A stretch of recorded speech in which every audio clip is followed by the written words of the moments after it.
இந்த உலகத்திலே சிலர் நினைக்கலாம், அல்லாஹ் ஏன் என்னை ஏழ்மையில் வைத்திருக்கிறான், ஏன் அல்லாஹ் ரப்புல் ஆலமீன் எனக்கு மட்டும் இந்த கதரை கொடுத்திருக்கிறான், ஏன் எனக்கு மட்டும் அல்லாஹ் இந்த ரிஸ்கை அல்லாஹ் அளித்திருக்கிறான், எனக்கு ஏன் இந்த மனைவி, எனக்கு ஏன் இவ்வளவு இந்த குழந்தைகள், ஏன் எனக்கு குழந்தை இல்லை, ஏன் எனக்கு இன்னும் திருமணமாகவில்லை, ஏன் எனக்கு செல்வத்தில் இன்னும் அதிகரிக்கவில்லை, ஏன் எனக்கு இந்த வேலை, ஏன் என் வாழ்வு இப்படி இருக்கிறது என்று பலருடைய வாழ்க்கையில் கேள்வி இருக்கும். அல்லாஹு அல் ஹக்கீம், அல்லாஹ் நீதியானவன். இந்த அல்லாஹுடைய பெயரை உள்ளத்தில் ஆழமாக நம்பிக்கை கொண்டவர்களுக்கு இந்த கேள்வி வராது. அல்லாஹ் அறிந்தவன், நான் ஏன் இந்த நிலையில் இருக்கிறேன் என்று. எனக்கு ஏன் இந்த சோதனை, அல்லாஹ் அறிந்தவன். எனக்கு ஏன் இந்த குடும்ப வாழ்வு, அல்லாஹ் அறிந்தவன். எனக்கு ஏன் இந்த செல்வம், எனக்கு ஏன் இந்த தொழில், எனக்கு ஏன் இந்த வேலை, அல்லாஹ் அறிந்தவன். என்ன அறிந்தவன்? எனக்கு இதுதான் நலவு என்று அறிந்தவன். ஒருவேளை என்னை ஏழ்மையில் படைக்காமல் அல்லாஹ் செல்வத்தில் படைத்திருந்து என்னை வழிதவர செய்திருந்தால், அல்லாஹ் சொல்கிறான் சூரத்து ஷூரா 27வது வசனத்தில் கேளுங்கள். இந்த வசனங்களை குர்ஆனுடைய வசனம் செவிமடுத்து கேளுங்கள். வலவ் பஸத்தல்லாஹு ரிஸ்க லிஇபாதிஹி லபகவ் ஃபில் அர்த். ஒருவேளை அந்த அடியானுக்கு அல்லாஹ் செல்வத்தை அதிகரித்து கொடுத்திருந்தால் இந்த பூமியில் குழப்பம் செய்யக்கூடியவராக, வரம்பு மீறியவராக அவர் மாறியிருப்பார். வலாக்கி யுனஸ்ஸிலு பிகதரி மா ஷா மா யஷா. அல்லாஹ் நாடியவாறு அவருக்கு அல்லாஹ் கதரை இறக்கி இருக்கிறான், அருளி இருக்கிறான். இன்னஹு பிஇபாதிஹி கபீரும் பஸீர். அவனுடைய அடியார்களை அல்லாஹ் நுட்பமாக அறிந்தவன், பார்க்கக்கூடியவன். அல்லாஹ்விற்கு தெரியும் இவன் இந்த நிலையில் இந்த செல்வத்தில் வாழ்ந்தால்தான் இந்த உலகத்திலே வரம்பு மீறாமல் எனக்கு நன்றி உள்ளவனாக இருப்பான் என்று அல் ஹக்கீம் முடிவெடுத்திருக்கிறான் நீதியாக.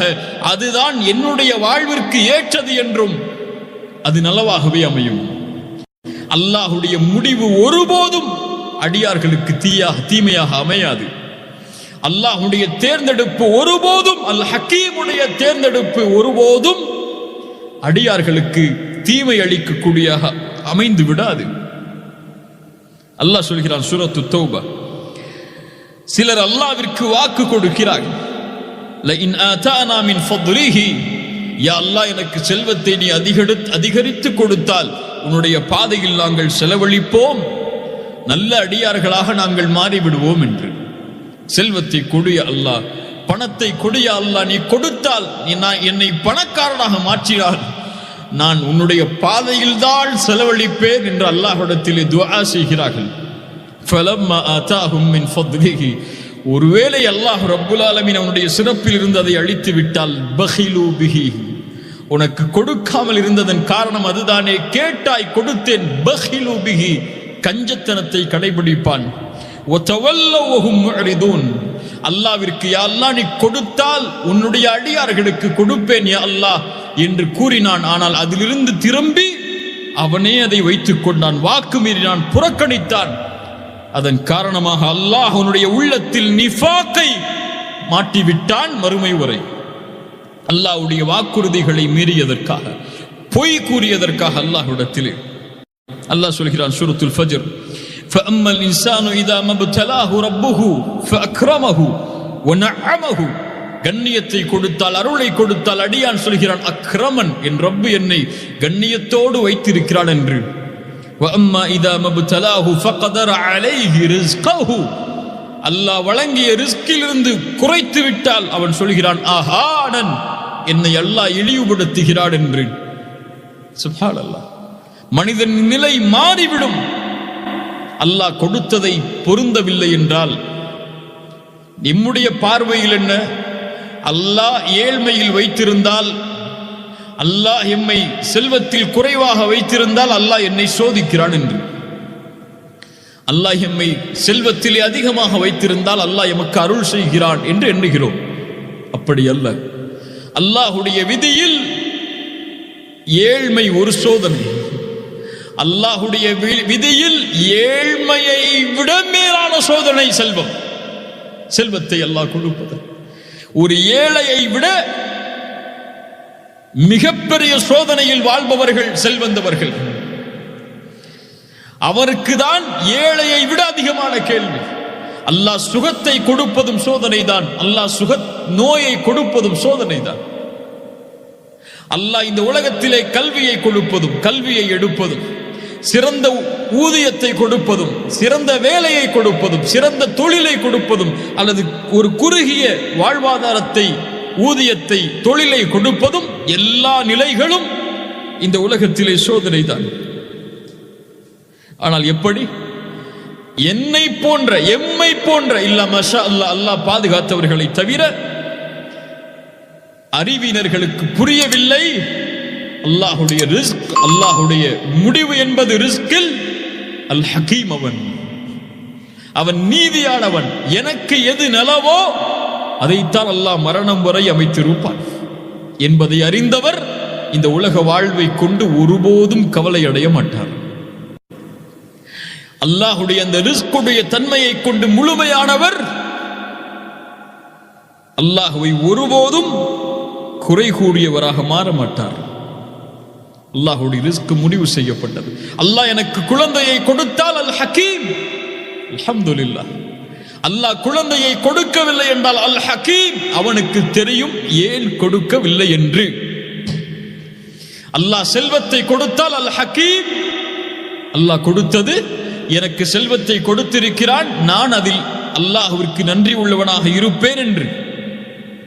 அல்லாஹ் செல்வத்தை கொடுக்கவில்லையா, அல்லாஹ்விற்கு தெரியும் எனக்கு அல்லாஹ் செல்வத்தை அதிகரித்தால் என் நிலைமை என்னவாக மாறும் என்று. அதனால் அல்லாஹ் செல்வத்தை கொடுக்கவில்லை. இந்த நம்பிக்கையில், இந்த அடிப்படையில் அல்லாஹ்வை புரிந்தவர்கள் வஅஸா அன் தக்ரஹு ஷைஅன் வஹுவ கைருல் லக்கும் வஅஸா அன் துஹிப்பு ஷைஅன் வஹுவ ஷர்ருல் லக்கும். நீங்கள் ஒன்றை விரும்புவீர்கள், அது உங்களுக்கு தீயதாக இருக்கும். ஒன்றை வெறுப்பீர்கள், அது உங்களுக்கு நலவாக இருக்கும். வல்லாஹு யஅலம், மனிதர்களை அறிந்து கொள்ளுங்கள். வல்லாஹு யஅலம், அல்லாஹ் ஏன் கொடுத்தான், ஏன் கொடுக்கவில்லை அல்லாஹ் அறிந்தவன். வ அன்தும் லா தஅலமூன், நீங்கள் அறியாதவர்கள். சுப்ஹானல்லாஹ். இந்த உலகத்திலே ஏழ்மையில், செல்வத்தில் அல்லாஹ் ரப்புல் ஆலமீன் மாற்றி மாற்றி வைத்திருப்பது இந்த உலகத்தை அல்லாஹ் இயக்குவதற்காக. அல்லாஹ் செல்வந்தவர்களுக்கு செல்வத்தை கொடுத்தது இந்த உலக அமைப்பை நேர்படுத்துவதற்காக, அவர்கள் ஏழைகளுக்கு கொடுப்பார்கள் என்பதற்காக. அல்லாஹ் ஒரு மனிதனுக்கு செல்வத்தை கொடுப்பது அவன் மட்டும் வாழ்வதற்காக அல்ல. அல்லாஹ் ஒரு மனிதனுக்கு செல்வத்தை கொடுத்து ஒருவரை ஏழையாக அவருக்கு அருகிலேயே அமைத்திருப்பது அவரிடமிருந்து செல்வம் இவருக்கு பகிர்ந்தளிக்கப்பட வேண்டும் என்பதற்காக. இந்த உலகத்திலே இருக்கக்கூடிய முஸ்லிம்கள் அல்லாஹுடைய அல்லாஹ் கொடுத்த செல்வத்தில் அல்லாஹுவை பயந்திருந்தால் தன் அன்றாட வாழ்விற்கு கூட சிரமப்படக்கூடிய ஃபகீர்கள், ஏழ்மையான முஸ்லிம்கள் இந்த சமூகத்தில் இருந்திருக்க மாட்டார்கள். செல்வத்தை அல்லாஹ் ஒருவருக்கு கொடுப்பது உன் ஹக்கில் இருந்து நீ கொடுக்க வேண்டும் என்பதற்காக. உன் மூலியமாக அல்லாஹ் ஒருவரை நேர்படுத்த விரும்புகிறான் அவருடைய வாழ்வாதாரத்தை என்பதற்காக. ஆனால் நாம் அதில் குறைவுபடுகிறோம். சஹாபாக்களுடைய வாழ்க்கையை பாருங்கள். தங்களுக்கு தேவை இருந்தாலும் அல்லாஹ் கொடுத்ததை நான் அவருக்கு கொடுக்கிறேன் என்று கொடுப்பார்கள். அன்சாரி தோழர் அல்லாஹ்வுடைய தூதர் ஸல்லல்லாஹு அலைஹி வஸல்லம் வீட்டிற்கு விருந்திற்காக அனுப்புகிறார்கள் ஒரு தோழரை. தன் மனைவி இடத்திலே கேட்கிறார்கள், என்ன உணவு இருக்கிறது என்று. மனைவி சொன்னார்கள், குழந்தைக்கு உள்ள உணவுதான் என்று. திரைக்கு பின்னல் அமர்ந்து கொள்வோம், விளக்கை ஏற்றி அணைத்துக் கொள்வோம், சாப்பிடுவது போல் செய்கை செய்வோம், வந்தவர் சாப்பிட்டு செல்லட்டும் என்று. அதுபோல் நடக்கிறது. அல்லாஹுடைய தூதன் மறுநாள் கேட்டார்கள், இரவில் அல்லாஹுடைய விருந்தாளிக்கு உணவளித்தவர் யார்? அவரை பார்த்து அல்லாஹ் சிரித்தான், அவருடைய செயலை அல்லாஹ் அங்கீகரித்தான் என்று சொன்னார்கள். வல்லதீன தபவ்வஉ الدار والإيمان من قبلهم يحبون من هاجر إليهم ولا يجدون في صدورهم حاجة مما أوتوا ويؤثرون على أنفسهم ولو كان بهم خصاصة. தங்களுக்கு தேவை இருந்த போதும் அல்லாஹ்வுடைய பாதையில் கொடுத்து உதவியவர்கள் என்று அல்லாஹ் சொல்கின்றார். யார் கஞ்சத்தனத்திலிருந்து விடுபட்டு வாழ்கிறாரோ அவரே வெற்றி அடைந்தவர் என்று அல்லாஹ் சொல்கிறான். ஹிஜ்ரத்திற்கும் அவர்கள் வருவதற்கு முன்னதாகவே உள்ளத்தால் தங்களுடைய கதவுகளை திறந்த ஈமானுடையவர்கள் என்று அல்லாஹ் அவர்களை போற்றுகிறான். அல்லாஹு அக்பர். அல்லாஹ் எமக்கு கொடுத்த செல்வம் அதிலிருந்து ஏழைகளுக்கு கொடுப்பதற்காக, வறியவர்களுக்கு கொடுப்பதற்காக, எம்முடைய குடும்பத்தை மட்டும் சூழ்ந்து கொள்வதற்காக அல்ல. அதுவும் குறிப்பாக இந்த நேரத்தில் உலகத்திலே மனிதர்கள் சிரமப்படக்கூடிய வாழ்வாதாரத்திற்கு சிரமத்தோடும் கஷ்டத்தோடும் தவித்துக் கொண்டிருக்கக்கூடிய இந்த நேரத்தில் அல்லாஹ் கொடுத்த ரிஸ்கில் இருந்து கொடுப்பது என் மீது கடமை. ரசூலுல்லாஹி ஸல்லல்லாஹு அலைஹி வஸல்லமுடைய ஒரு ஹதீஸ் நம்முடைய உள்ளத்தை உழுக்க வேண்டும். இன்னொரு தலைப்பில் அந்த ஹதீஸை நான் கூறினேன். இந்த நேரத்திலும் அந்த ஹதீஸை நான் கூறுகிறேன். என் சிந்தனையை அந்த ஹதீஸ் சுழண்டு கொண்டே இருக்கிறது. அதை எவ்வளவு சப்தமிட்டு சொல்ல முடியுமோ அவ்வளவு சப்தமிட்டு சொல்வதற்கு என் மனம் நாடுகிறது. அல்லாஹ்வுடைய தூதர் ஸல்லல்லாஹு அலைஹி வஸல்லம் சொன்னார்கள், மனிதர்களில் அல்லாஹ்விற்கு விருப்பமானவர்கள், மனிதர்களுக்கு பலனளிக்கக்கூடியவர்களாக வாழக்கூடியவர்கள். யா அல்லாஹ் அந்த கூட்டத்திலே எங்களை ஆக்குவாயாக. அல்லாஹ்விற்கு விருப்பமான செயல்களில் ஒன்று ஒரு முஸ்லிமுடைய உள்ளத்தில் மகிழ்வை ஏற்படுத்துவது, அவருடைய சிரமத்தை நீக்குவது, அவருடைய கடனை நீக்குவது, அடைப்பது, அவருடைய வறுமையை பசியை நீக்குவது. இதுதான் அடியார்களுடைய செயலில் அல்லாஹ்விற்கு மிக விருப்பமானது. ஒரு மனிதன் தன்னுடைய சகோதர முஸ்லிமுடைய தேவைக்காக அவனோடு நடந்து சென்றால் அவனுடைய தேவையை நிறைவேற்றுவதற்காக அல்லாஹ்வுடைய தூதர் சொன்னார்கள், இந்த பள்ளியில் மஸ்ஜிது நபவி, இந்த பள்ளிவாசலில் இஅ்திகாஃப் ஒரு மாதம் இருப்பதை விட மேலானது. எந்த ஒரு முஸ்லிமுடைய சகோதரனின் தேவையை நிறைவேற்றுவதற்காக அவனோடு நடந்து செல்வாரோ அவருடைய பாதத்தை நாளை மறுமையில் அல்லாஹ் நிலைப்படுத்துவான். நிலை தடுமாறக்கூடிய அந்த நேரத்தில் அல்லாஹு அக்பர், அல்லாஹு அக்பர், சுப்ஹானல்லாஹ். உங்களால் முடிந்ததை உங்களுக்கு அல்லாஹ் வழங்கியதிலிருந்து கொடுங்கள், அல்லாஹ் உங்களுக்கு கொடுப்பான். அன்ஃபிக் இப்ன ஆதம் உன்ஃபிக் அலைக, நீ கொடு, அல்லாஹ் உனக்கு கொடுப்பான். எவ்வளவு முடியுமோ. ரிஸ்கை கொடுப்பதென்றால் செல்வத்தை மட்டுமல்ல. உங்களுக்கு அல்லாஹ் அழகிய ஆடையை கொடுத்திருந்தால் அழகிய ஆடை இல்லாதவர்களுக்கு அழகிய ஆடையை கொடுங்கள். உங்களுக்கு அல்லாஹ் 3 வேளை உணவை கொடுத்திருந்தால் ஒரு வேளை உணவுக்கு சிரமப்படக்கூடியவர்களுக்கு உணவை கொடுங்கள். அல்லாஹ் உங்களுக்கு மகிழ்வை கொடுத்திருந்தால், மகிழ்ச்சி என்ற ரிஸ்கை அல்லாஹ் கொடுத்திருந்தால், அந்த மகிழ்ச்சி இல்லாமல் சிரமப்படக்கூடிய மனிதர்களுக்கு சென்று ஆறுதல் சொல்லுங்கள், நல்ல வார்த்தையை கூறுங்கள். கவலைப்படாதே தோழரே, நான் இருக்கிறேன் உன்னோடு என்ற அழகிய வார்த்தைகளை கூறி அவருடைய உள்ளத்தை திடப்படுத்துங்கள். அல்லாஹ் வழங்கிய ரிஸ்கிலிருந்து எதை உங்களால் கொடுக்க முடியுமோ அதை கொடுங்கள்.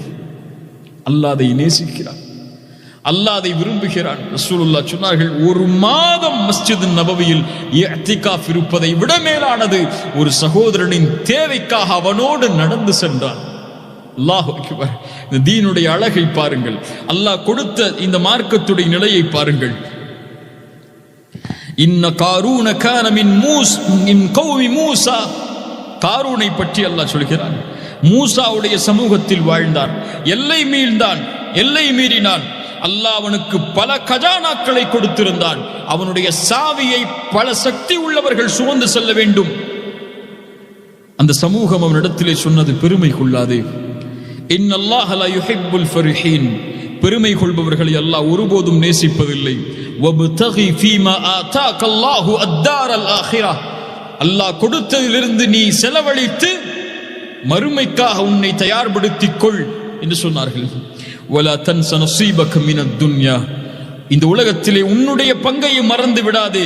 வஅஹ்சின் கமா அஹ்ஸனல்லாஹு இலைக, அல்லாஹ் உன்னை எப்படி இப்படி அழகுபடுத்தினானோ அது போன்று நீயும் அழகுபடுத்து பிறரை. சுப்ஹானல்லாஹ். அந்த வார்த்தை அல்லாஹ் அங்கீகரித்து குர்ஆனிலே பதிகிறான். உங்களுக்கு அல்லாஹ் எப்படி ரிஸ்கை கொடுத்தாடோ அது போன்று நீங்களும் பிறருக்கு ரிஸ்கை கொடுங்கள். அல்லாஹ் அதை விரும்புகிறான். உங்களை காரணமாக ஆக்கி அல்லாஹ் அவர்களுக்கு கொடுக்கிறான். அவ்வளவுதான். ஏதோ நான் சம்பாதித்த செல்வம், நான் திறமையால், என் உழைப்பால், என் பரம்பரையால் நான் வைத்திருக்கக்கூடிய செல்வம் நான் ஏன் கொடுக்க வேண்டும்? காரூன் சொன்னான், யார் செல்வத்திலிருந்து யார் கொடுப்பது?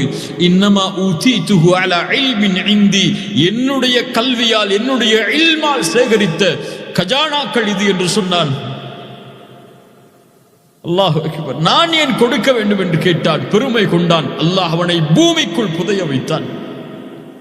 ஆனால் முஃமின்கள், நான் சுமந்திருக்கக்கூடிய இந்த செல்வம் என் உழைப்பால் அல்ல, இந்த ரிஸ்க் என்னுடைய திறமையால் அல்ல, என் கஷ்டத்தால், என்னுடைய வாழ்வில் நான் செய்த பல நாள் தியாகத்தால் அல்ல, அல்லாஹ் முடிவெடுத்து எனக்கு கொடுத்திருப்பது.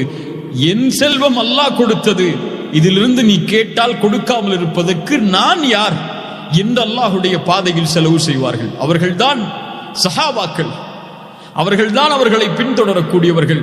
அவர்கள்தான் இந்த நிலைப்பாட்டில் இருப்பவர்கள் தான் உண்மையான முஃமின்கள். அல்லாஹ் அந்த முஃமின்களாக எம்மை ஆக்குவார்.